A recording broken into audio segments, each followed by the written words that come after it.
கற்றுக் கொடுத்த அந்த நாளுக்காய் கர்த்தரை நான் நன்றி துதிக்கிறேன், ஸ்தோத்திரிக்கிறேன். இன்றைக்கி நம்ம 1 பேதுரு 5:6 உள்ள ஏற்ற காலத்தில் அவருடைய கரத்தில் இருக்கணும்னு சொல்லி நம்ம படிச்சுட்ருக்கோம். அதுலேருந்து நிறைய காரியங்கள் கற்றுக்கலாம். அவருடைய கரத்தில் இருக்கிறது வந்து ரொம்ப முக்கியமானது. அதை நம்ம அர்ப்பணித்து ஜெபிக்கணுங்கிறதுக்கு தான் இந்த நாட்களில் நம்ம தியானிச்சிட்ருக்கோம். இன்றைக்கி வந்து அதில் அவர் கரத்தில் இருந்தால் என்ன காரியம் கிடைக்குங்கிறது தான் நம்ம முதலாவது கற்றுக்கணும். அதை கற்றுக்கிட்டா தான் அவருக்கு பிரியமானதை நம்ம செய்ய முடியும். இப்போ இன்றைக்கி ஒரு 3 காரியங்களை நம்ம கற்றுக்கிட போகிறோம். ஏற்ற காலத்தில், ஏற்ற நாட்களில், ஏற்ற வேளையில் 3 காரியத்தையும் நம்ம கற்றுக்கிடும்போது அதுலேருந்து நிறைய வசனங்களை நம்ம தியானிப்போம். ஆண்டவர் நம்மளோட கூட பேசி நம்மளை நடத்துவார். அவருடைய கருத்தில் இருக்கும்போது நமக்கு எப்படி நடத்துவாருங்கிறத நம்ம இன்னும் அதிகமாக தியானிக்கணும். அதை தியானிக்க தான் இந்த நாட்களில் இந்த 1 பேதுரு 5:6 உள்ள அவருடைய கரத்தில் இருக்கணுங்கிறத நம்ம தியானிக்கும். ஆண்டவர் இந்த வசனங்களை தியானிக்கும்பொழுது அவரோடு நம்மளோடு கூட பேச ஜெயிப்போம். நல்ல தகப்பனே, நமக்கு நன்றி செலுத்துகிறோம் சுவாமி. வசனங்களை தியானிக்கும்பொழுது அதனுடைய கருத்துக்களை நாங்கள் புரிந்து கொண்டு உங்களுடைய கருத்தை நாங்கள் அர்ப்பணிக்க தேவன் தாமே எங்களுக்கு கிருபை செய்யணுமா ஜெபிக்கிறோம். அதுக்கு ஏற்ற காரியங்களை ஆண்டவரே வசனங்களின் மூலமாக நாங்கள் தியானிக்கும் பொழுது எங்களோட பேசி எங்களை வழிநடத்தத்தக்கதாக ஆவியானவரை ஆண்டவரை நீங்கள் அனுப்பி எங்களுக்கு ஒத்தாசை செய்யணுமா ஜெபிக்கிறோம். வசனத்தில் உள்ள ஆழங்களை புரிந்து கொண்டு நாங்கள் உங்களிடத்தில் அர்ப்பணிக்கும் பொழுது அற்புதமாக நடத்துகிற தேவன், உம்மிடத்தில் நாங்கள் உங்களுடைய கரத்திலே நாங்கள் அர்ப்பணித்து நாங்கள் ஆண்டவரை கவலைப்படாமல் இருப்போம். எல்லாவற்றுக்கும் மேலாக உங்களுடைய சமூக சாட்சிகளாகவும் உங்களுடைய நாமத்தை மகிமைப்படுத்தும் பிள்ளைகளாகவும் அநேக பிள்ளைகளை எழுப்ப தேவன் தாமே எங்களை பயன்படுத்துகிற நாட்களாக எப்படி மாறும் என்று இந்த கருத்தில் அர்ப்பணிக்கிற சுவாமி. நீங்கள் அற்புதமாக எங்களை நடத்துவதை அநேகர் கண்டு உண்மை ஆண்டவரை அறிந்து கொள்ளத்தக்கதான கிருபையை தாங்க. வசனத்தின் மூலமாக எங்களோடு கூட பேசி எங்களை வெளிநடத்தமாக ஜெபிக்கிறேன். துதிக்கிற ஸ்தோத்திரிக்கிறேன். ஆவியானவர் எங்களை ஆளுகை செய்யுங்க. துதிக்கான மகிமையெல்லாம் உண்மையை செலுத்துகிறேன். இயேசு ரட்சகர் நாமத்தில் ஜெபங்களின் நல்ல பிதாவே, ஆமென். 1 பேதுரு 5:6 உள்ள அவருடைய பலத்த கைக்குள்ளே அடங்கி இருக்கிறத பற்றி தான் நம்ம படிச்சுட்டு வரோம். அவருடைய பலத்த கரத்தில் இருக்கணுங்கும்போது நிறைய காரியங்கள் நம்ம கற்றுக்கிட்டே வரோம். ஆனால் வந்து ஆண்டவருடைய கரத்தில் இருக்கும்போது நமக்கு எப்படி நடக்குது அப்படிங்கிறத வேத வசனங்கள் நிறைய இருக்குது. அதை நம்ம தியானிக்கும் பொழுது அந்த ஒத்த வசனங்களெல்லாம் நம்ம அந்த காரியங்களோடு நம்ம ஒத்து பார்த்து அந்த வசனங்கள் தியானிக்கும் பொழுது நிறைய காரியங்கள் நம்ம கற்றுக்கலாம். ஆண்டவர் வந்து ஒவ்வொன்றும் ஒவ்வொரு காரியங்களை நமக்கு கற்றுருக்காரு. இப்போது ஏற்ற காலத்தில், ஏற்ற நாட்களில், ஏற்ற வேளையில் இந்த 3 காரியங்களையும் நம்ம இன்றைக்கி படிக்கலாம். முதலாவது ஏற்ற வேளையில். ஏற்ற வேளையில் அப்படிங்கும்போது நமக்கு வந்து ஏற்ற வேளையில் நமக்கு தர்றது தான் ஆண்டுடைய சித்தம். ஏன்னா நம்ம வந்து நம்முடைய சித்தம் வந்து நமக்கு வந்து இப்போ உடனே இது கிடைக்கணும். இப்போ வந்து பார்த்திங்கன்னா நிறைய வந்து சாப்பாட்டு காரியத்தில் ஆகட்டும், மற்ற வேலைகள் சம்பாதிக்கல் ஆகட்டும், எல்லாருமே வந்து ரொம்ப நாள், அதாவது ஒரு 10 வருஷம் கழித்து தான் நம்ம சம்பாதிச்சு ஒரு வீடு கட்டினோம்னா ரொம்ப அது வந்து சோர்வு வந்துடும்.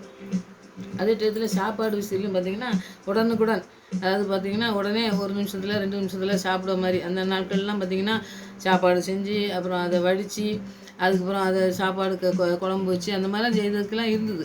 இப்போ எல்லாமே வந்து ரெடிமேடாக வந்துடுச்சு. ரெடிமேடாக வந்ததுனால என்னாச்சு, ஒரே நிமிஷத்தில் போட்டு எல்லா வேலையும் முடிச்சிடலாம், ஒரு 2 நிமிஷத்தில் முடிச்சிடலாம், 5 நிமிஷத்தில் முடிச்சிடலாங்கிற மாதிரி ஒரு ரெடிமேட் வந்துச்சு பார்த்திங்களா. அந்த மாதிரி ரெடிமேடாக வரக்கூடிய காரியங்கள்லாம் நிறைய செய்கிறாங்க.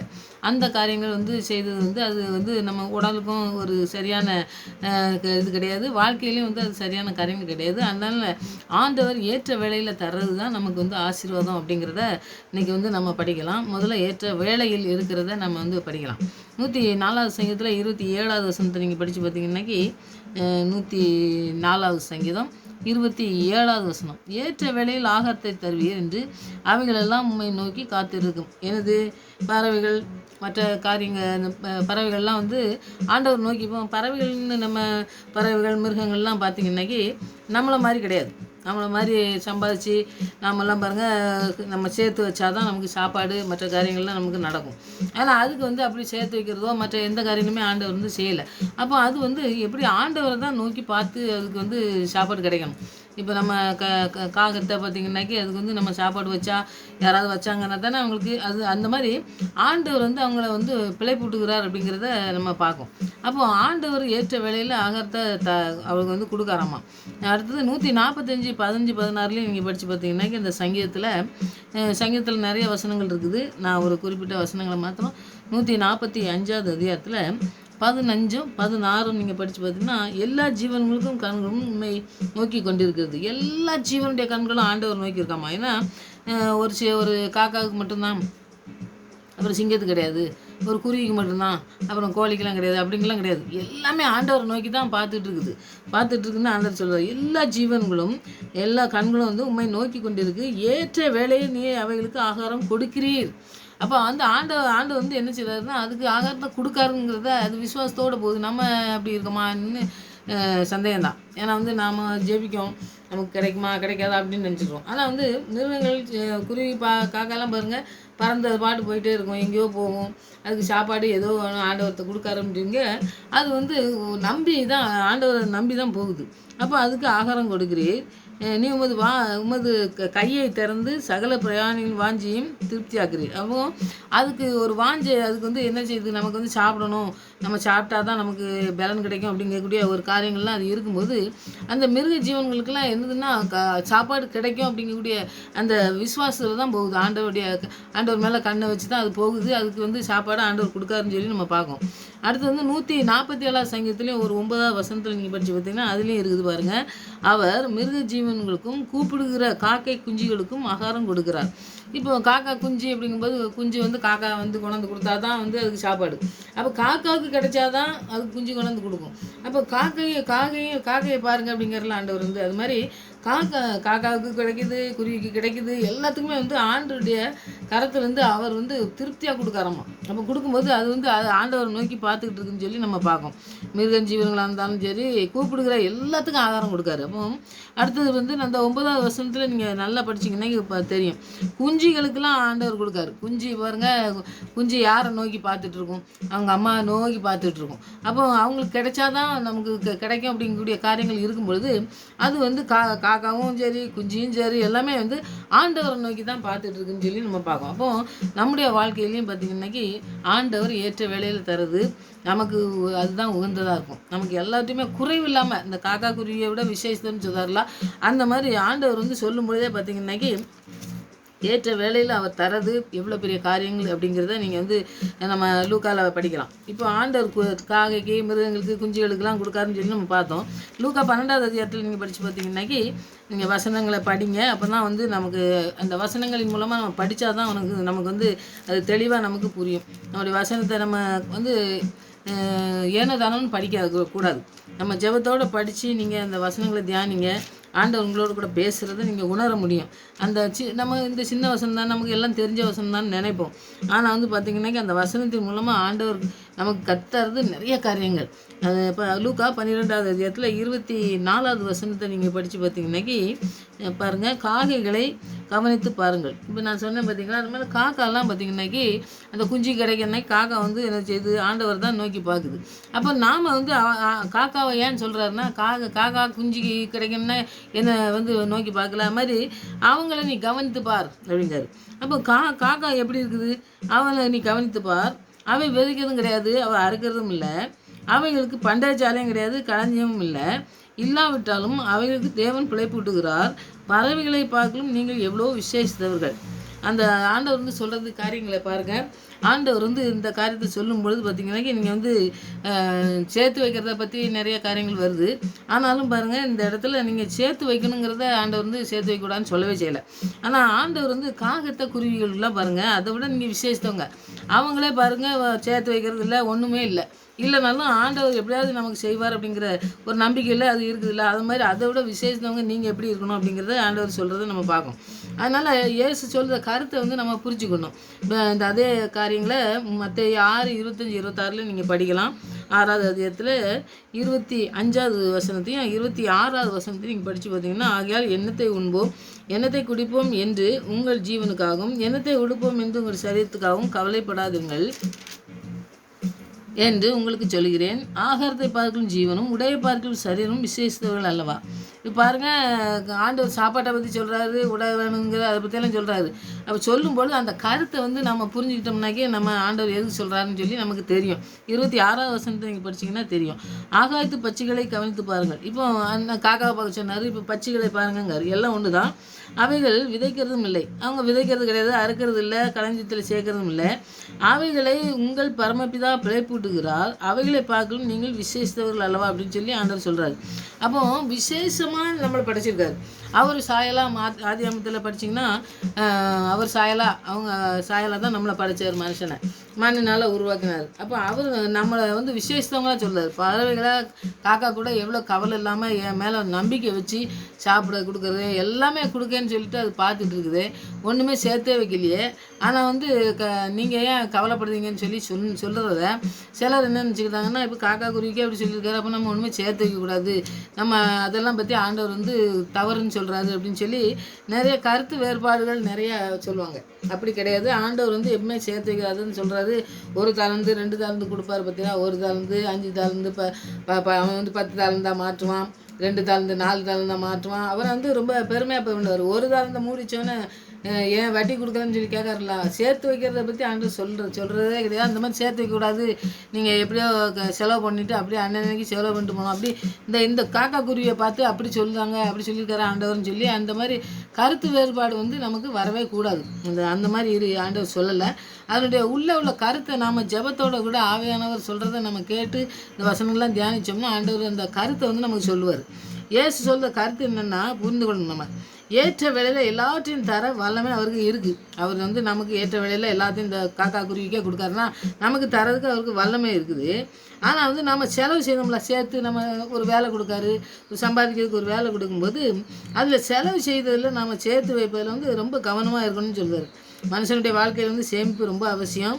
அதனால் ஆண்டவர் இங்கே சொல்கிறது வந்து பொருட்களை சேர்த்து வைக்கிறதுக்கு தவறுன்னு சொல்லலை. பொருட்களை சேர்த்து வைக்கணும், பணத்தை சேர்த்து வைக்கணுங்கிறதுல தவறுன்னா அவர் சொல்லவே செய்யலை. அவர் சேர்த்து வைக்கணும். ஏன்னா எல்லாத்தையும் செலவு பண்ணிட்டு அப்புறம் ஒரு நாட்களில் இல்லைன்னு சொல்லிட்டு இருக்கக்கூடாது. அதனால் நீ சம்பாதிக்க ஆண்டவர் உனக்கு ஆசீர்வாதமாக தந்துருந்தானா அதில் சேமித்து வைக்கக்கூடிய அளவுக்கு நீ சேமித்து வைக்கணும். எல்லாத்தையும் கவனம் இல்லாமல் அதை செலவு பண்ணக்கூடாதுங்கிறதுல ரொம்ப ஆண்டவர் சொல்கிறார். ஆனால் என்ன அது சொல்ல வராருங்கிறத நம்ம புரிஞ்சுக்கணும். அவர் வந்து இந்த காரியத்தை காக்கா குருவியை சொல்லும்போது அந்த காரியங்கள் நமக்கு ஏன் அதை ஒத்துட்டு நம்ம பார்க்கும்போது சேர்த்து வைக்கண்டான்னு ஏன் அவங்க வேறுபாடாக பார்க்காங்கன்னு சொல்லி நான் சொன்னேன் பாருங்க. அந்த மாதிரி அப்படி இருக்கக்கூடாது, நம்ம சேர்த்து வைக்கணுங்கிறதுல அவர் வந்து ரொம்ப முக்கியமான நம்ம பாயிண்ட் சொல்கிறார் பாருங்கள். நம்ம சேர்த்து வைக்கணும், நமக்குன்னு ஒரு காரியங்கள் இருக்குது. அப்போ வீடு வேணும், நமக்கு ஒரு கார் வேணும் அப்படின்னோம்னாக்கி அது தவறு இல்லை. அது வந்து தவறுன்னு ஆண்டவர் சொல்கிறதே கிடையாது. ஆனால் அதை வந்து யாராவது தவறாக சொன்னோம்னாக்கி அதை நீங்கள் ஆண்டவர்கிட்ட ஜெபித்து நீங்கள் அந்த தவறுகளை வந்து செய்யாமல் இருக்கிறதுக்கு ஆண்டவர்கிட்ட ஜெபிங்க. ஆண்டவர் சொல்கிறது என்னென்னா, அவர் வந்து தகப்பனின் தாயை விட அன்பு காட்டுற ஒரு பெரிய ஆண்டவர். நம்ம கரத்தில் இருக்கும்னாக்கி நம்ம தகப்பனும் தாயும் நம்மளை கைவிட்டுருவாங்க. ஆனால் அவர் கைவிடவே மாட்டாத தேவன் அப்படின்னு சொல்லி நம்ம விசுவாசிச்சுட்டு ஏற்ற காலத்திலே உயர்த்தும்படி உங்கள் கரத்தில் இருக்கேன்னு சொல்லிட்டு அப்போ அவருடைய ஆண்டவர் இருக்கார் அப்படிங்கிறத அவர் மீது உள்ள விசுவாசத்தை நம்ம வந்து கவலைப்பட்டுட்டு ஐயோ இதெல்லாம் கிடைக்குமா கிடைக்காதான்னு சொல்லி நம்ம சொல்கிறோம் பார்த்தீங்களா. அந்த காரியத்தை தான் அதை காண்பிக்கிறதுக்கு தான் ஆண்டவர் வந்து இந்த விசுவாச குறைவாக என் மேலே இருக்க வீண் கவலை கொள்ளுது அப்படிங்கிறதுக்கு தான் ஆண்டவர் வந்து இந்த காரியத்தை சொல்கிறாரு. நீ காக்கா குருவியை பாரு, அதை மேலே நீ விசேஷித்தவன்னு சொல்லி அது சேர்த்தே வைக்கலை அதை மாதிரி இரு அப்படின்னு சொன்னோன்னே அதை வந்து அப்படி நம்ம வந்து எடுக்கக்கூடாது. ஆண்டவர் சொல்கிறது அவர் மேலே அவர் கரத்தில் நம்ம இருக்கோம் அப்படிங்கிறத நம்ம படிச்சுட்டு இருக்கோம் பார்த்தீங்களா. அவருடைய கரத்தில் இருக்கும்போது அவரிடத்துல விசுவாசம் வச்சு நம்ம ஜெபித்து ஒரு காரியங்களும் செய்யணும். அதனால் சேர்த்து வைக்கிறது தவறுன்னு ஆண்டவர் சொல்லவே செய்யலை. அதை நம்ம செஞ்சுருந்தோம்னாக்கி அதை வந்து ஆவியானவர் சொல்கிறத நம்ம கேட்டு அதை அந்த தவறுகளை வந்து நம்ம செய்யாமல் இருக்கிறதுக்கு ஆண்டவர்கிட்ட உதவியை கேட்டு அதை நம்ம திருத்திக்கிடணும். அதனால் ஆசீர்வாதத்தை நம்ம சுதந்திரத்து கொள்ளலாம். அடுத்து வந்து ஏற்ற காலத்தை பற்றி நம்ம படிக்கும்பொழுது உபாகமம் 28:12 எல்லாருக்கும் தெரியும். ஒரு ஆசீர்வாதத்தை கொடுத்தது நீ செயல்னாக்கி அது சாபம் வரும்னு சொல்லி சொல்லுவார் பாருங்க. அந்த மாதிரி அதில் வந்து ஏற்ற காலத்திலே மழை பெய்யும், ஏற்ற வேளையில் உனக்கு ஆசீர்வாதம் கிடைக்கும். நீ அநேக ஜாதிகளுக்கு வந்து கடன் கொடுப்ப, நீயும் கடன் வாங்காது இருப்பாய் அப்படின்னு சொல்லி ஆண்டவர் சொல்கிறாரு. அப்போ ஏற்ற காலத்தில் மழை பெய்யலைனாக்கி நீங்கள் மழையை பற்றி ரொம்ப நீங்கள் யோசிச்சிங்கன்னா, இப்போ மழை இல்லைன்னா உடனே என்ன செய்வோம், தண்ணி கிடைக்காது, அப்புறம் வந்து காய்கறி விளையாமல் இருக்கிறதுனால எல்லாம் விலைகள்லாம் ஏறும். அந்த மாதிரி எல்லா காரியம் மழை அந்தந்த நாட்களில் நமக்கு மழை பெய்யலைனாக்கி தண்ணி கிடையாமல் இருக்கலாம். தண்ணி இல்லைன்னு நம்ம இருக்கவே முடியாது, வாழ முடியாது, கஷ்டப்படுவோம். அப்புறம் வந்து தண்ணி இல்லாததுனால என்ன ஆகுன்னா விளைச்சல்கள்லாம் இல்லாமல் போயிடும். அப்போ விவசாயிகள் மற்ற எல்லா காரியங்களையுமே அது வந்து தோல்வியை நமக்கு வந்து காணப்படாது. ஒரு உதாரணத்துக்கு நம்ம பார்த்தோம்னாக்கி ஒரு மழை இல்லை, தண்ணி இல்லைன்னோம்னாக்கி, கிணத்துல தண்ணி இல்லைனாக்கி அவங்க வந்து காய்கறி போட்டு அதை எப்படி விளைய வைப்பாங்க, அவங்களுக்கு நஷ்டம். அப்போது நமக்கு வாங்கி சாப்பிட்றவங்களுக்கும் நஷ்டம். அப்புறம் வந்து பார்த்திங்கனாக்கி எல்லா நாட்கள்லேயும் ஏற்ற காலத்தில் அவர் வந்து மழையை பெய்ய செஞ்சால் மாத்திரம்தான் மற்ற விளைச்சல்கள் மற்ற நமக்கு சாப்பிட்றதுக்கு முதல்ல தேவை தானே. அப்போ சாப்பாடு இல்லைனாக்கி நமக்கு வந்து எல்லாமே விலை ஏறி போச்சுன்னா நம்முடைய உழைப்புக்கு மற்ற இதுக்கெலாம் நிறைய பேர் கஷ்டப்படுவாங்க பார்த்திங்களா. அந்த மாதிரி கஷ்டங்கள் வர்றதுக்கு ஏற்ற காலத்தில் வந்து அவர் மழையை பெய்ய வைக்கணும்னா ஆண்டவருடைய ஆசீர்வாதத்தை நம்ம சுதந்திரிக்க முடியாது. அதனால் ஆண்டவர் நம்ம கடன் கொடுக்க மாட்டா, நீ வந்து கடன் வாங்க மாட்டா, நீ கடன் கொடுப்பான்னு சொல்கிறாரு. மற்றவங்களுக்கு கொடுப்ப, மற்ற சாதிகளுக்கு கடன் கொடு நீ, ஆனால் வந்து நீயோ கடன் வாங்காமல் இருக்கணும் அப்படின்னு சொல்கிறாரு. அப்போ நம்ம அந்த மாதிரி இருக்கணும்னாக்கி அந்த ஆசீர்வாதத்தை சுதந்திரிக்கணும்னா ஏற்ற காலத்தில் ஆண்டவருடைய மழை அவர் வந்து எந்த ஆசீர்வாதத்தை நமக்கு வச்சுருக்காரோ அந்த ஆசீர்வாதம் மழையை போல் நம்ம ஆவியானவர் நம்ம இது ஊற்றப்படணும். அந்த ஊற்றப்படுறதுக்கு ஆண்டவர் ஏற்ற காலத்தில் நம்ம அர்ப்பணித்து அவருடைய கரத்தில் இருக்கோம். ஏற்ற காலத்தில் நம்மளை வந்து உயர்த்துவார். நல்ல மழை பெய்யும், நல்ல ஆசீர்வாதத்தை நாங்கள் பெறுவோம், நாங்கள் மற்றவங்களுக்கு கடன் கொடுப்போம், நாங்கள் கடன் வாங்காமல் இருப்போம் அப்படின்னு சொல்லி நம்ம அந்த விசுவாச வார்த்தைகளை சொல்லி சொல்லி சொல்லி சொல்லி ஆசீர்வாதத்தை ஆண்டவருக்கு வந்து ஜெபித்து பெற்றுக்கொள்ளணும். ஏற்ற காலத்தில் ஆண்டவர் வந்து நமக்கு எல்லா ஆசீர்வாதத்தையும் தர வல்லமையுள்ளவர்ன்ட்டு நம்ம விசுவாசிக்கலாம். அடுத்தது ஏற்ற நாட்களில் நம்ம என்ன செய்கிறாரு அப்படிங்கிறத பார்க்கலாம். ஏற்ற நாட்களில் இங்கே வந்து நம்ம வந்து பவுலை எடுத்துக்கலாம். பவுலை எடுத்து நான் வந்து அது நிறைய காரியங்கள் இருக்குது. நான் வந்து பவுலை வந்து நம்ம எடுத்தோம்னாக்கி அந்த காரியங்களை நீங்கள் படிச்சிங்கன்னாக்கி பவுல் அப்போஸ்தலர் 7வது அதிகாரத்தில் நீங்கள் 59, 60 நீங்கள் ஒரு வேளை நீங்கள் படிச்சிருக்கதா அந்த இந்த அப்போஸ்தலரை பற்றி நிறைய படிப்பாங்க நிறைய பேர். அந்த மாதிரி படிக்கிறதா இருந்தால் இந்த காரியங்கள் நீங்கள் தெரியாமல் இருக்கவே இருக்காது. அந்த மாதிரி நீங்கள் வசனங்களை நிறைய தியானிக்கிறவங்க, அந்த தியானிக்காமல் இருந்தோம்னா நீங்கள் வந்து இந்த வசனங்கள்லாம் தியானிங்க, ஆண்டவர் பெரிய காரியங்கள் செய்வார். அப்போஸ்தலர் 7வது அதிகாரத்தில் 59, 60 பார்த்திங்கன்னா ஸ்தேவானை வந்து கொல்லுறதுக்கு அவங்க வந்து எல்லோரும் என்ன பண்ணுறாங்கன்னா பிரசங்கம் பண்ணுறாரு. அவர் பிரசங்கம் பண்ணி பழைய ஏற்பாட்டு காலத்தில் உள்ள நிறைய காரியங்கள்லாம் அவர் சொல்கிறத நம்ம பார்க்கலாம். அப்படி சொல்லும் பொழுது அவங்களுக்கு கோபம் வந்து அவர் வந்து கொல்லறதுக்கு எல்லோரும் ரெடியாக இருக்காங்க. இருக்கும்பொழுது பார்த்திங்கன்னா இந்த பவுல் அந்த இடத்துல வந்து வராது. இந்த இடத்துல தான் வராரு பவுல் வந்து. அவர் வந்து பாருங்கள் அந்த வசனங்கள் தியானிக்கிறத அவங்க சொல்கிறத எல்லாத்தையும் பார்த்துட்டு இவ்வளவு ஒரு மனுஷன் வந்து எப்படி ஆண்டவருக்காண்டி எப்படி வைராக்கியமாக பிரசங்கம் பண்ணுறான், இவன் கொல்ல போனாலும் கூட அவனுடைய முகம்லாம் இப்படி இருக்குது, இப்படிலாம் இருக்கிறது வந்து சரியான காரியமா அப்படிங்கிறது வந்து சரியாக தெரிஞ்சுக்கிடாமல் பவுல் வந்து நிறைய படித்தவர். ஆனாலும் இந்த இடத்துல வந்து இந்த ஸ்தேவானை தான் பார்க்குற வழியா ஆண்டவராக இயேசு கிறிஸ்துவ பார்க்க மாட்டாங்காரு.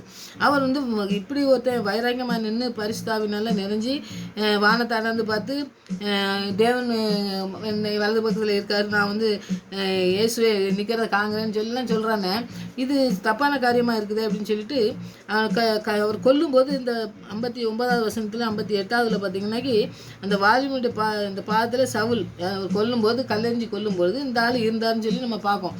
அப்போ அவருக்கு என்ன நடக்குன்னா அவர் வந்து இந்த வைராக்கியம் தான் வருதே ஒழிய ஆண்டவர் நமக்கு எவ்வளோ பெரிய ஆண்டவரை பற்றி பிரசங்கம் பண்ணாங்கிறது தெரியலை. அப்படிப்பட்ட பவுலை வந்து ஆண்டவர் வந்து தொடுறதுக்கு அந்த இடத்துல அவர் வந்து செஞ்சுருக்கலாம். ஏன்னா அவர் படித்தவர், நிறையா நியாயப்பிரமாணம் எல்லாமே தெரிஞ்சவர். அப்போ பாரு இவ்வளோ பிரசங்கம் பண்ணி இந்த மாதிரி இயேசு கிறிஸ்துவை பற்றி சொல்கிறாரு, அதனால் நீ வந்து அவர் பிரசங்கம் பண்ணதுக்கு தான் அவர் புறஜாதிக்கு பிரசங்கம் பண்ணுறதுக்கு ஆண்டவர் வந்து சுவிசேஷ ஊழியத்துக்கு அவரை அழைச்சார். ஆனால் அந்த இடத்துல அவர் வந்து அழைக்காமல் விட்டார். ஏன்னா அது அவருக்கு வந்து ஒரு நாட்கள் இருந்தது, ஏற்ற நாட்கள் ஒரு நாட்கள் இருந்தது. அந்த நாட்களில் தான் அவர் வந்து செய்கிறத நம்ம பார்க்கோம். அப்போ வந்து பாருங்கள் இவர் வந்து நிறைய காரியங்களை கற்றுக்கிட்டு அப்புறம் தான் ஆண்டவர்கிட்ட போகணும் அப்படிங்கிறது தான். நிறைய பேரை கொல்றாருன்னு 8வது அதிகாரத்துலாம் அப்போஸ்தலர்ல நிறைய பேரை கொல்றாருன்னு நம்ம பார்க்கோம். 9வது அதிகாரத்துக்கு வந்தோம்னாக்கி அவர் வந்து எல்லாத்தையும் கொல்லணும் அப்படின்னு இந்த மார்க்கத்தில் இருக்க புருஷரை ஸ்திரீகளெல்லாம் கண்டுபிடிச்சி கட்டி எருசலேமுக்கு கொண்டு போகும்படி தமஸ்குக்கு போகும்போது தான் ஆண்டவர் வந்து சந்திக்காருன்னு சொல்லி நம்ம பார்க்கோம். அப்போ எந்த வேலையில் அவர் செய்கிறாரு பாருங்கள். அந்த மனுஷனை கொல்லும் பொழுது தான் அவர் வந்து செய்யலை, அந்த ஆண்டவர் வந்து அழைச்சி அவரை கொண்டு போகல. அப்போ ஒரு காரியத்தை அவன் செஞ்சுக்கிட்டே வரும் பொழுது ஒரு நாட்களில் கொண்டு போய் அந்த சரியான நாட்கள் ஏற்ற நாட்கள் வரும் பொழுது அவருக்கு ஊழியத்துக்குன்னு அழைச்சி அவரை கொண்டு போய் விடுறாரு. அவர் வந்து இந்த கீழே விழுந்தோடனே கண்ணு தெரியாமல் போயிடுது. அப்புறம் வந்து ஒரு சீசன் மாதிரி இருக்க ஒரு ஆள் வீட்டுக்கு போக சொல்லி அவர்கிட்ட போய் ஜெபம் பண்ணி அந்த கண்களில் அவருக்கு செதில் மாதிரி விழுந்து அவருக்கு சோகமாகி அவர் வந்து ஊழியத்துக்கு போகும்போது யாருமே அவரை ஊழியத்துக்கு அவருக்கு ஏற்றுக்கிற மாட்டாங்க. ஏன்னா அப்படி கொலை பண்ணாள். அப்படி கொலை பண்ணி அப்படி இருந்த ஆள் இப்போ வந்து இந்த ஊழியத்துக்கு வராரு. ஊழியத்துக்கு வந்து எவ்வளோ ஊழியம் பண்ணியிருக்காரு, 13 புஸ்தகத்தை எழுதி அந்த காரியங்களை செய்யக்கூடிய காரியங்களை இந்த பவுலை கொண்டு, அதாவது கொடுமை பண்ணி ஒரு மனுஷனை கொலை பண்ணும்போது கூட பார்த்துட்டே இருந்த ஆள், அப்போது அந்த மனுஷனை கூட ஆண்டவர் என்ன செஞ்சுருக்காருன்னா ஏற்ற நாள் அவருக்குன்னு ஒரு நாள் இருந்தது. இவங்களை நம்மளை கொண்டோம் பாருங்கள், எந்த நாட்களில் நம்மளை நடத்தணும்னு அவருக்கு தெரியும். நம்ம போன உடனே நம்மளை நடத்தலையே, நம்மளை ஒன்றும் பண்ணலை, அதனால் நம்ம ஆண்டவர் நம்மளோட இல்லை போல் இருக்கு அப்படின்னு நம்ம நினச்சிட்டு இருக்கோம். அப்படி கிடையாது. அவருக்குன்னு ஒரு நாள் இருக்கும். அந்த நாட்களில் இப்போ பாருங்கள், பொறுமையாக காத்திருந்து ஆண்டவர் வந்து அவனை எப்படி எப்படிலாம் ஸ்டெப் வச்சு கொண்டு போய் அவனை கொண்டு போகிறதுனால அந்த ஆள் வந்து கடைசி வரைக்கும் ரத்த சாட்சியாக மறிக்கிறதுக்கு ஆண்டவர் வந்து அவரை சரி பண்ணி கொண்டு போனாருன்னு பார்ப்போம். அந்த அவன் வந்து எப்படி இருந்த ஆளை கொண்டு போனாருன்னு நம்ம பார்த்தோம்னாக்கி எல்லாத்தையும் வந்து அடித்து நொறுக்கி கொல்லணும் அப்படிங்கக்கூடிய ஒரு பெரிய ஒரு தீர்மானத்தில் போன ஆளை வந்து ஆண்டவர் உருவாக்கப்பட்டார். அந்த துடித்தவனை வந்து ஆண்டவர் வந்து என்ன செய்தார், அவனை இப்படி இருக்கக்கூடாது, இந்த மாதிரி இருக்கணும் அப்படிங்கக்கூடிய காரியங்களை அந்த உருவாக்கப்படுது. அழிக்க எழுந்தான். அவன் வந்து அரவணைச்சார். அழைக்க போகும்போது ஆண்டவர் வந்து, என் ஆண்டவரே நீங்கள் யார் அப்படின்னு சொல்லி கேட்கக்கூடிய அளவுக்கு செஞ்சார்.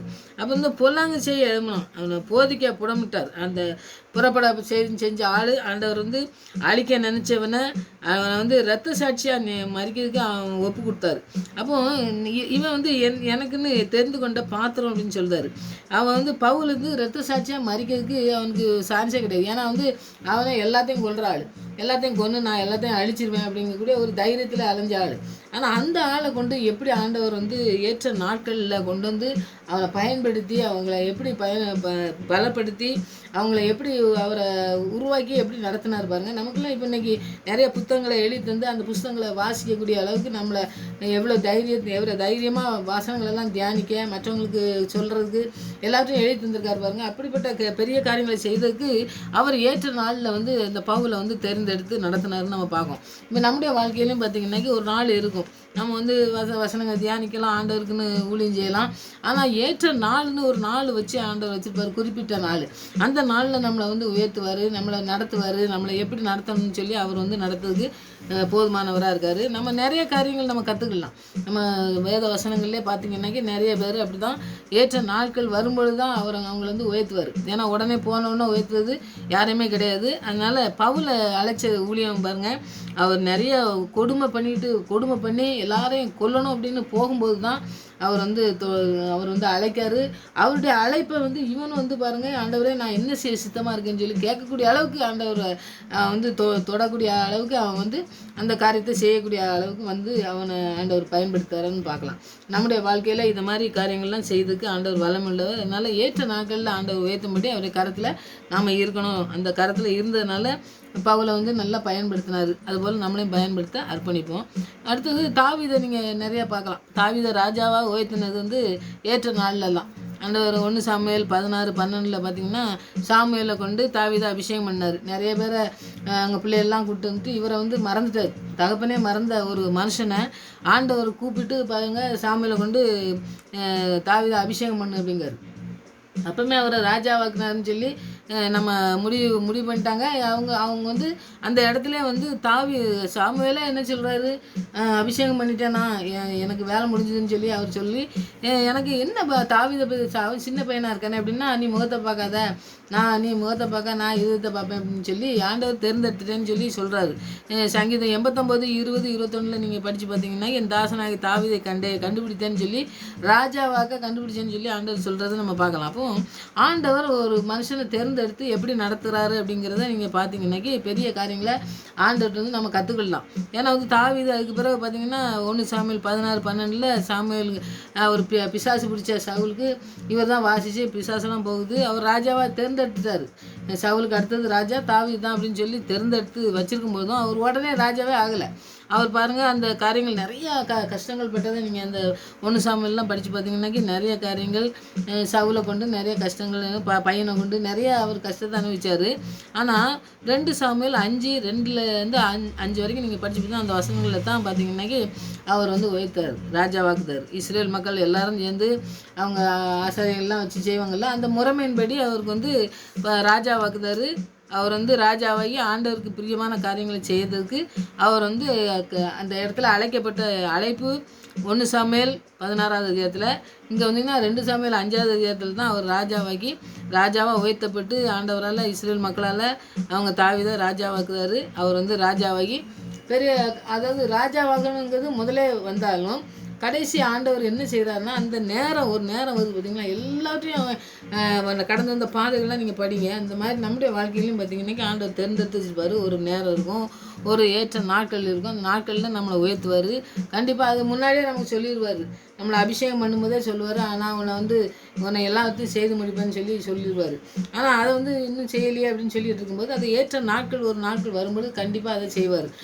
இப்போ இவங்களுக்கெல்லாம் பாருங்கள், நம்ம படித்த எல்லாருக்குமே பாருங்கள், அவங்களுக்கு வந்து ஒரு ஏற்ற நேரம் ஏற்ற வேலைன்னு வச்சுருந்தாரு. அந்த நாட்களில் வந்து கண்டிப்பாக கரெக்டாக செஞ்சு அவங்க வாழ்க்கையில் எதுவுமே தோல்வியே அடையலை.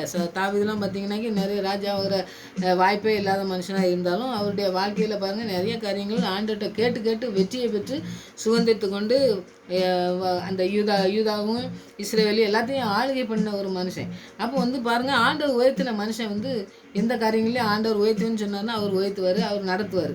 அவருடைய ஆவியானவரை பெற்றுக்கொண்டு எல்லாருமே பாருங்கள் அவங்க பெரிய காரியங்களை செய்தது தான் நம்ம பார்க்கும். அப்போ அவருடைய பலத்தை கையில் இருந்ததுனால தான் இவங்கெல்லாம் தாவீதெல்லாம் பார்த்திங்கன்னா ஒவ்வொரு யுத்தத்துக்கு போகும்போதும் நாங்கள் போகிறதா போகலையான்னு சொல்லி கேட்டு பெற்று தான் நிறையா இடத்த வெற்றி பண்ணுறாருன்னு பார்க்கும். அப்படி அவருடைய பலத்த கருத்துக்களை நம்ம இருக்கணும்னாக்கி இவங்களெல்லாம் மாதிரி நம்ம இருந்தோம்னாக்கி நம்முடைய ஆசீர்வாதத்தை சுதந்திரிக்க முடியுங்கிறது தான் நம்ம இந்த நாட்களில் படிச்சிருக்கோம். அப்போ பாருங்கள், காக்கா குருவியை நம்ம படித்தோம். ஏற்ற காலத்தில் பவுலை எப்படி நடத்தினார்னு பார்க்கும். அப்புறம் நம்ம சேர்த்து வைக்கிறத பற்றியும் ஆண்டவர் சொல்கிறாரு. அப்புறம் தாவீதை எப்படி உயர்த்தினார்னு பார்க்கும். நம்ம ஒவ்வொருத்தரையும் உயர்த்தினதை பார்க்கும். ஏற்ற நாட்களில் என்ன செய்கிறாரு, ஏற்ற காலத்தில் என்ன செய்கிறாரு, ஏற்ற வேலையில் என்ன செய்கிறாரு, எல்லாத்தையும் நம்ம படிச்சிருக்கோம். இன்னும் நிறைய காரியங்கள் இருக்குது. நீங்கள் இந்த வசனங்கள் மூலமாக தலைப்பின் மூலமாக நீங்கள் எடுத்து நீங்கள் படிச்சிங்கன்னாக்கி நிறைய காரியங்களை கற்றுக்கொள்ள முடியும். ஆண்டவர் சொல்கிறதையும் கற்றுக்கொள்ள முடியும். மனுஷங்கள் மூலமாக ஆண்டவர் என்ன செஞ்சார் அவங்களுடைய கரத்தில் இருக்கும் பொழுதுன்னு சொல்லி உயர்த்தப்படும் பொழுது ஆண்டவர் உயர்த்தும் போது தான் நம்ம அதை வந்து அது கடைசி வரை நம்மளை நிலைக்கு. நீங்கள் பவுலை உயர்த்தினார் ஆண்டவர் வந்து அவராக தான் இரத்த சாட்சியாக மறிக்கிறதுக்கு ஒப்பு கொடுத்தாரு. தாவீதையும் பார்த்திங்கன்னாக்கி அவரை யாருமே தள்ளவே முடியல. அவராக தான் அவர் ஆண்டவர் கடைசி வரைக்கும் ஆசீர்வதித்து ஒன்றைய பிள்ளைகளையும் நான் ஆசீர்வதிப்பேன்னு தான் சொன்னார். அதனால் ஆண்டவருடைய கரத்தில் நம்ம ஆசீர்வதிக்கப்படும் பொழுது அந்த ஆசீர்வாதம் நிலையாக நிற்கக்கூடியது. அதனால் அவருடைய கரத்தில் இருக்கும்பொழுது நமக்கு இந்த நிலையான ஆசீர்வாதத்தை தரதுக்கு அவர் வல்லமுள்ளவர். அதனால் நம்ம ஆண்டவர்கிட்ட அவருடைய கரத்தில் அர்ப்பணிச்சிட்டோம்னாக்கி நம்ம அதுக்காண்டி கவலைப்பட்டு இருக்கக்கூடாது. விசுவாசத்தில் இன்னும் பலப்பட வசனங்களை நிறைய தியானிக்கணும். ஆண்டவர்கிட்ட ஜெபிப்போம். ஆண்டவர் பெரிய காரியங்கள் நம்முடைய வாழ்க்கையிலையும் பிள்ளையுடைய வாழ்க்கையிலையும் செய்ய நம்ம அர்ப்பணித்து ஜெபிக்கும் பொழுது அதை நம்ம கண்டு ஆண்டவர் துதிக்க ஆண்டவர் இந்த நாட்களில் நமக்கு உதவி செய்வார்னு சொல்லி நம்ம விசுவாசிப்போம். கர்த்தர் பெரிய காரியங்களை செய்வார். ஆமென்.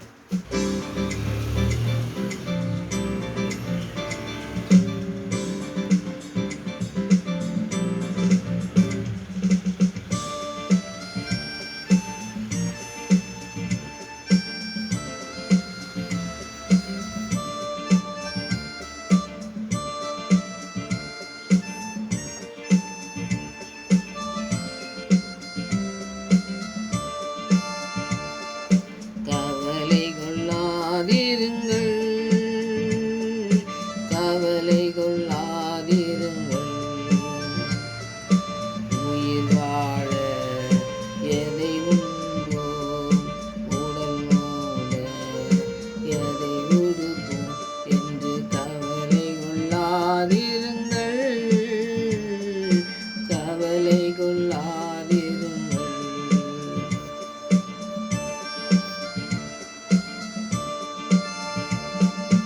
பறக்கும் பறவைகள் பாருங்கள், விதைப்பதில்லை அறுப்பதில்லை.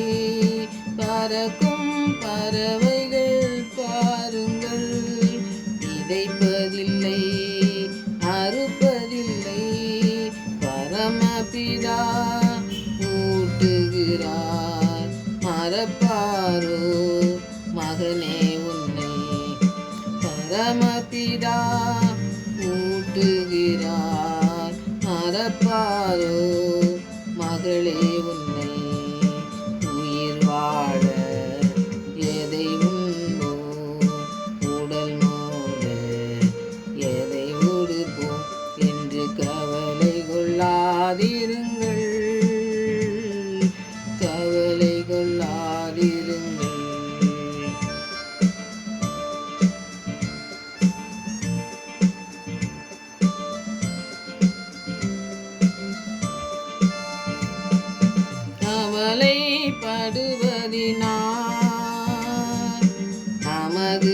உயரத்திலே கவலைப்படுவதினால் நமது உயரத்திலே ஒரு மூலம் கூட்ட முடியுமா? புதுபலன் பெறவும் கூடுமா? ஒரு மூலம் கூட்ட முடியுமா? புதுபலன் பெறவும் கூடுமா?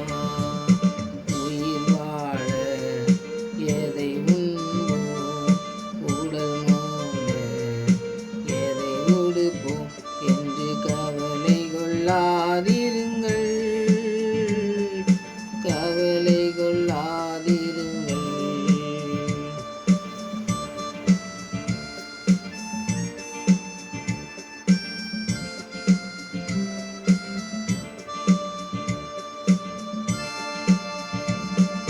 நாளைய தினம் குறித்து நம்பிக்கை இழக்காதே, நாளைய தினம் குறித்து நம்பிக்கை இழக்காதே. நாளைக்கு வழி பிறக்கும், நீ இன்றைக்கு நன்றி சொல்லு. நாளைக்கு வழி பிறக்கும், நீ இன்றைக்கு நன்றி சொல்லு.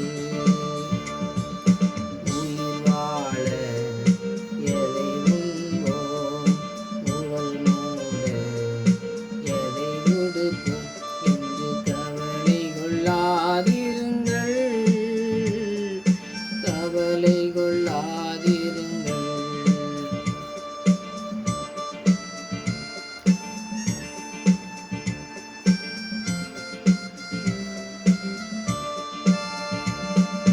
தகப்பனின் விருப்பத்தையும் அவரது ஆட்சியையும், தகப்பனின் விருப்பத்தையும் அவரது ஆட்சியையும் தேடுவோம். முதலாவது நம் தேவைகளை சந்திப்பார்.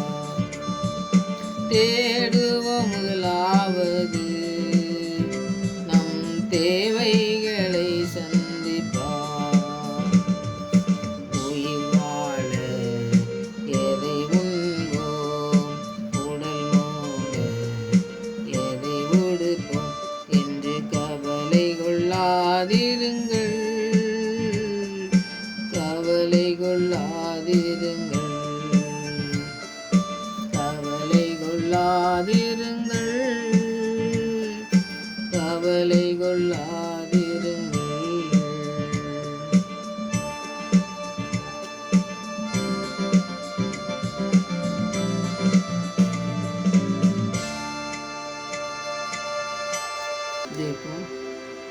யார் என்னை கைவிட்டாலும் இயேசு கைவிட மாட்டார். யார் என்னை கைவிட்டாலும் இயேசு கைவிட மாட்டார், கைவிட மாட்டார். இயேசு கைவிட மாட்டார், கைவிடவே மாட்டார். இயேசு கைவிடவே மாட்டார். அம்சம் மனிதன் எங்களை கைவிடலாம், யார் எங்களை கைவிட்டாலும் நீங்கள் ஒருபொழுதும் கைவிடாத தேவனா எங்களோடு கூட இருக்கிறபடியாக நன்றி செலுத்துகிற ஆண்டவரே. உங்களுடைய கரத்திலே நாங்கள் அடங்கி இருக்கும் பொழுதே தகப்பனே, நீங்கள் ஆவியானவர் மூலமாக எங்களோடு கூட இடைப்பட்டு எங்களை நடத்தி செல்ல எங்களுடைய வாழ்க்கையில் எல்லா காரியத்திலும் நீங்கள் இடைப்படுங்க ஆண்டவரே. நீங்கள் மாத்திரம்தான் போதுமானவராக இருங்க. எங்களுடைய ஒவ்வொருடைய வாழ்க்கையிலும் நாங்கள் அர்ப்பணிக்கும் பொழுது அற்புதமாக எங்களை நடத்துங்க ஆண்டவரே. உடைய வல்லமுள்ள புயம் எங்களை தாங்கட்டும், உடைய வார்த்தை எங்களை உருவாக்கட்டும். இன்றைக்கு பவுலை உருவாக்கின தேவன் எங்களையும் உருவாக்க வேண்டும் ஜெபிக்கிறேன் ஆண்டவரே. ஏற்ற நாட்களிலே எல்லாவற்றையும் செய்கிற தேவன், ஏற்ற வேளையில் எல்லாவற்றையும் செய்கிற தேவன், ஏற்ற காலத்திலே எல்லாவற்றையும் நடத்துகிற தேவ கிருபை எங்களுக்கு போதுமானதாக இருக்கிறபடியா நன்றி. முதலாவது தேவனுடைய ராஜ்யத்தையும் அவருடைய நீதியும் தேடுங்கள், எல்லாம் கொடுக்கப்படும் என்று சொன்ன தேவன் உண்மை மாத்திரம் நோக்கி பார்க்க, உம்மிடத்துல விசுவாசம் வைக்க எங்களுக்கு கற்றுத்தந்திருக்கீங்க ஆண்டவரே. காக்கை குருவி கூட ஆண்டவரை உண்மையை நோக்கி பார்க்கும். அவங்களை விட நீங்கள் விசேஷத்தை சொன்னீங்களே ஆண்டவரே. நாங்கள் விசேஷத்தவளாக இருக்கணும் ஆண்டவரே. உங்களுடைய கரத்திலே விசுவாசம் உள்ளவளாய் உண்மையை நோக்கி பார்த்து இந்த காகம் இருக்குதுப்பா, அதுபோல் நாங்களும் இருக்க கிருபை செய்யுங்க. உண்மை மாத்திரம் தான் நோக்கி பார்க்கணும் ஆண்டவரே. எந்த மனிதனையும் நோக்கி பார்க்காதபடி, எந்த ஆண்டவரே உதவியும் இந்த மனிதத்தில் நாங்கள் கேட்டு ஓடாதபடி, எந்த இடத்திலும் நாங்கள் கரத்தை ஏந்தாதபடி ஆண்டவரை கொடுக்குற பிள்ளைகளாக எங்களை மாற்றுங்க ஆண்டவரை. இந்த பிள்ளைகளை மாற்றுங்கன்னு அர்ப்பணிக்கிறோம்.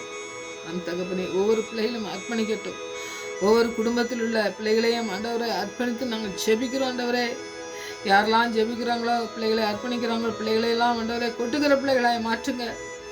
நீங்கள் ஏற்ற வேளையிலே உயர்த்துவீங்க ஆண்டவரே. ஏற்ற நாட்களிலே உயர்த்துவீங்க. ஏற்ற காலத்திலே எங்களை நடத்துவீங்க. அப்படிப்பட்ட பெரிய தகப்பன் எங்களோடு கூட இருக்கீங்க ஆண்டவரே. எங்களோடு பேசுகிற தகப்பன் கூட இருக்கீங்க. எங்களோடு இடைபடுகிற தேவன் கூட இருக்கீங்க. நன்றி செலுத்துறப்பா. இந்த பிரச்சனை மாத்திரம் எங்களுக்கு போதுமானதாக இருக்கட்டும் ஆண்டவரே. இந்த கிருபையினால் மாத்திரம் எங்களை தாங்கி வழி நடத்துவதை நாங்கள் உணர்ந்து கொள்ள கிருபை செய்யுங்க ஆண்டவரே. அர்ப்பணிக்கிறோம் ஆண்டவரே.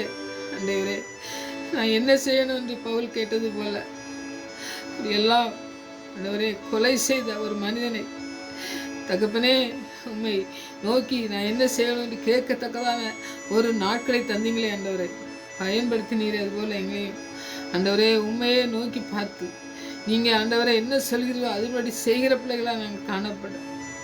எத்தனை வேதனை போராட்டத்திலும் தகப்பனே நல்ல போராட்டத்தை போராடினேன், ஓட்டத்தை முடித்தேன், விசுவாசத்தை காத்து கொண்டேன்னு சொல்லி ஆண்டவரே சொன்ன அந்த பவுலை போல நாங்களும் எங்களுடைய வாழ்க்கையிலே கடந்து வர என் தேவன் கிருபை செய்ய வேண்டுமா செபிக்கிற ஆண்டவரே. பொல்லா சத்திரியவனை விழுங்கலாம் ஒரு சுற்றி திரும்பொழுது தேவ ஆவியானவர் எங்களுக்கு ஆண்டவரே யுத்தம் செய்கிறவராய் எங்களோடு ஆண்டவரை இடைபெடுகிறவராய் இருக்கிறபடியா நன்றி செலுத்துகிறோம் ஆண்டவரே. உடைய பரிசுத்த இரத்தத்தினால் கழுவி எங்களை சுத்தப்படுத்தி உமக்கு உகந்த பிள்ளைகளாக எங்களை மாற்றி வைத்திருக்கீங்க. இன்னும் அதிகமாக எங்களை ஆண்டவரே வசனத்தின் மூலமாக எங்களை ஆண்டவரை போஷித்து நடத்த வேண்டுமா செபிக்கிறேன் ஆண்டவரே. கேட்குற பிள்ளைகளை அப்படியே அர்ப்பணிக்கிற பிள்ளைகளாக காணப்பட கிருபை செய்யுங்க ஆண்டவரே. உம்முடைய வல்லமுள்ள பிரசன்னம் அவளை நடத்தட்டும். உம்முடைய வல்லமுள்ள கிருபையுள்ள கருத்துக்களை அவங்களை ஆண்டவரை மூடி மறைத்து ஆண்டவரே உமக்கு சொந்தமான பிள்ளையாக மாற்றுங்க ஆண்டவரே. நீங்கள் ஏற்ற காலத்திலே உயர்த்துங்க. ஏற்ற நாட்களிலே அவங்களை ஆண்டவரே நீங்கள் உயர்த்துங்க ஆண்டவரே. எல்லாவற்றையும் நீங்களே செய்து முடிக்க உங்களுடைய கருத்தில் அர்ப்பணிக்கிற சுவாமி. உடைய வல்லமுள்ள கரம் தாங்கி வழிநடத்துவதை நாங்கள் உணர்ந்து கொண்டு இந்த நாட்களே வாசித்த இந்த வசனங்கள் ஆண்டவரே எங்களுடைய வாழ்க்கையிலே பெரிய ஆசீர்வாதத்தை தரத்தக்கதாய் எங்களை பெரிய ஆண்டவரே உங்களுடைய கரத்திலே நாங்கள் தங்கியிருக்கிறோம் என்ற இந்த விசுவாசம் இன்னும் அதிகமாக பெருகத்தக்கதான கிருபையை தருங்க ஸ்தோத்திரிக்கிறோம் ஆண்டவரே. பவுலை பயன்படுத்தினீர், தாவீதை உயர்த்தினீர். அதுபோல் எங்களுடைய வாழ்க்கையிலும் செய்ய வல்லமுள்ளவர் என்று இந்த நாட்களில் விசுவாசத்தோடு இந்த வசனங்களை நாங்கள் தியானித்திருக்கிறோம். இந்த வசனங்கள் மூலமாக எங்களோடு கூட பேசி இன்னும் அதிகமாக வசனங்களை தியானிக்க எங்களுக்கு அதிகமான ஞானத்தை தந்து வழிநடத்த வேண்டுமா செபிக்கிறேன் ஆண்டவரே. உடைய வல்லமுள்ள கருத்திலே பிள்ளைகளை அர்ப்பணிக்கிற சுவாமி. கேட்ட பிள்ளைகளை என்ன தேவையாக இருந்தாலும் செய்து முடிக்க சூழ்நிலையை மாற்றுகிறவர். ஏற்ற நாட்களே எல்லாவற்றையும் செய்து முடிப்பீர் என்ற அந்த தைரியத்தை தாங்க ஆண்டவரை. சோர்ந்து விழுந்து விடாதபடி ஆண்டவரை சத்துரு கொண்டு வருகிற சோதனையிலே விழுந்து விடாதபடி ஏற்ற வேளையிலே உயர்த்துகிற ஒரு நல்ல தகப்பன் தாயும் விட மேலான தகப்பன் எங்களோடு கூட இருக்கிறீர் என்பதை நாங்கள் உணர்ந்து அறிக்கை செய்து இந்த விசுவாசிலே பலப்பட கிருபை செய்யுங்க. சத்துருவின் எல்லா திட்டங்களையும் ஆண்டவரை முறியடிக்கிற தேவன் எங்களோடு கூட இருக்கிறீர் என்பதை நாங்கள் உணர்ந்து கொண்டு ஜெபிக்கவும் ஆசீர்வாதத்தை சுதந்திரக்குள்ள பிள்ளைகளாக காணப்படவும் சூழ்நிலையை மாற்றவும் தேவன் தாமே இந்த நாட்களிலே நீ இடைபட வேண்டுமா ஜெபிக்கிறாண்டவரை. ஆவியானவர் அப்படியே செய்து வழிநடத்த போருக்கா நன்றி. ஒவ்வொருடைய வாழ்க்கையில் நீங்கள் பெரிய மாற்றத்தை இந்த நாட்களிலே தந்து வழிநடத்தமா ஜெபிக்கிறாண்டவரை. ஒரு பெரிய மாற்றத்தை தாங்க, பெரிய காரியங்களை செய்யுங்க ஆண்டவரை. அப்படி செய்து வழிநடத்துகிற தேவன் எங்களோடு கூட இருக்கிறார் என்பதை மற்றவரும் கண்டுகொண்டு உண்மை பின்பற்றி ஓடி வர தேவன் தாமே கிருபை செய்யுமா ஜெபிக்கிறோம். எந்த இடத்துல இருந்தாலும் தேவனுடைய நாமம் மகிமைப்படவும் தேவனுக்கு சாட்சிகளாக நாங்கள் இருக்கவும் எங்களை பலப்படுத்த வேண்டுமா ஜெபிக்கிறாண்டவரே. அப்படிப்பட்ட வல்லமுள்ள ஆவியானவர் எங்களோடு கூட இருக்கிறபடியா நன்றி செலுத்துகிறோம். இந்த பிரச்சனை எங்களை தாங்கி வழிநடத்துகிற தயவுக்கா நன்றி. எங்களை ஜெபத்துக்கெல்லாம் பதில் கொடுத்துருக்கிறதுக்கு நன்றி செலுத்துகிறோம். ஆவியானவர் முழுவதுமாக எங்களை பொறுப்படுத்தி வழிநடத்தும். எல்லாவற்றையும் நீங்கள் பொறுப்படுத்தி வழிநடத்துங்க. எல்லா தேவைகளையும் சந்திங்க ஆண்டவரே. ஒரு பிள்ளைகளுக்கும் குறைவே வராதபடி தேவனுக்கு பயந்து நடக்கிற ஒரு பிள்ளைக்கும் ஆண்டவரே குறைவே வரக்கூடாது ஆண்டவரே. அங்கே நிறைவான பலனை ஆசீர்வாதத்தை சுதந்திரத்துக் கொள்கிற பிள்ளைகளாக இந்த நாட்களில் காணப்பட தேவன் கிருபை செய்து வழிநடத்துவதற்காக நன்றி. எங்களை ஜெபத்துக்கு பயில் கொடுத்தவனா நன்றி. மறுபடியும் மாமன் சமூகத்தில் வருமுறை எங்களை காத்து வழிநடத்தமாக ஜெபிக்கிறேன். துதிக்கான மயமெல்லாம் அம்மாக்கே செலுத்துகிறேன். இயேசு ரட்சகர் நாமத்தில் ஜெபங்களை நல்ல பிதாவே, ஆமென்.